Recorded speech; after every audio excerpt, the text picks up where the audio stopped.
Jika pemilihan anggota DPR diadakan sekarang, partai atau calon dari partai mana yang akan Ibu Bapak pilih? Pertanyaan itu adalah satu dari puluhan kuesioner yang diajukan Lembaga Survei Indonesia dalam survei yang dilakukan pada akhir Maret dan awal April 2023. Sebanyak 1.229 responden yang berusia 17 tahun ke atas dihubungi melalui nomor telepon secara acak. Pertanyaan serupa diajukan Indikator Politik Indonesia yang melakukan survei pada 8-13 April 2023. Selain masalah politik, isu lain yang dibidik LSI dan Indikator dalam survei skala nasional itu diantaranya soal ekonomi, dugaan korupsi di Kementerian Komunikasi dan Informasi, dan pembatalan Indonesia sebagai tuan rumah gelaran Piala Dunia U20.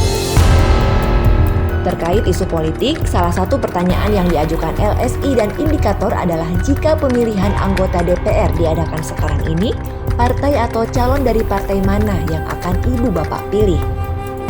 Hasilnya di luar dugaan. Ada dua partai politik yang harus angkat kaki dari Senayan lantaran perolehan suaranya di bawah 4% sehingga tidak memenuhi ambang batas parlemen. Dua partai politik itu adalah Partai Persatuan Pembangunan dan Partai Amanat Nasional. Padahal dalam pemilu 2019, kedua partai itu lolos ke parlemen dengan perolehan suara PAN sebanyak 6,84% dan PPP mengumpulkan dukungan 4,52%. PAN punya wakil di parlemen pusat sebanyak 44 kursi, sedangkan PPP dapat 19 kursi. Namun dalam survei yang dilakukan LSI dan Indikator, perolehan suara kedua partai itu menukik turun hingga di bawah 2 digit. Kondisinya jauh berbeda dengan pemilu sebelumnya. Berdasarkan survei LSI, PAN cuma mendapatkan suara sebanyak 0,7%, sedangkan PPP 1,4%. Kendati hasilnya berbeda dengan Indikator Politik Indonesia, posisi kedua partai politik masih di bawah ambang batas parlemen. Perolehan suara PAN sebanyak 2,1% dan PPP cuma 1,9%. Selain PAN dan PPP, ada 9 partai politik lain yang bernasib serupa, yaitu Partai Perindo, PSI, Partai Umat, Hanura, Partai Buruh, Partai Garuda, PBB, Partai Gelora, dan Partai Kebangkitan Nusantara. Jika dalam pemilu 2024 nanti keadaannya tidak banyak berubah, semua partai itu jadi cuma numpang lewat dalam perhelatan politik 5 tahunan. Berbagai upaya yang mereka lakukan dalam meraih simpati pemilih tidak membuahkan hasil maksimal. Partai Perindo yang dinahodai bos televisi di Indonesia bakal mengulang nasib yang sama dengan pemilu sebelumnya. Kendati iklan partai tersebut sering muncul di televisi sehingga sejumlah penonton jadi hafal sebagian marsnya, Partai Perindo masih belum bisa menembus ambang batas parlemen atau parliamentary threshold.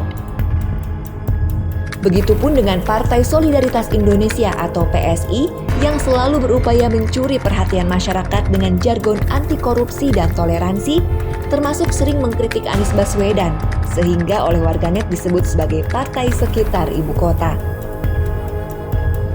Berdasarkan hasil survei LSI yang dilakukan akhir Maret dan awal April 2023, perolehan suara PSI cuma 1,0%.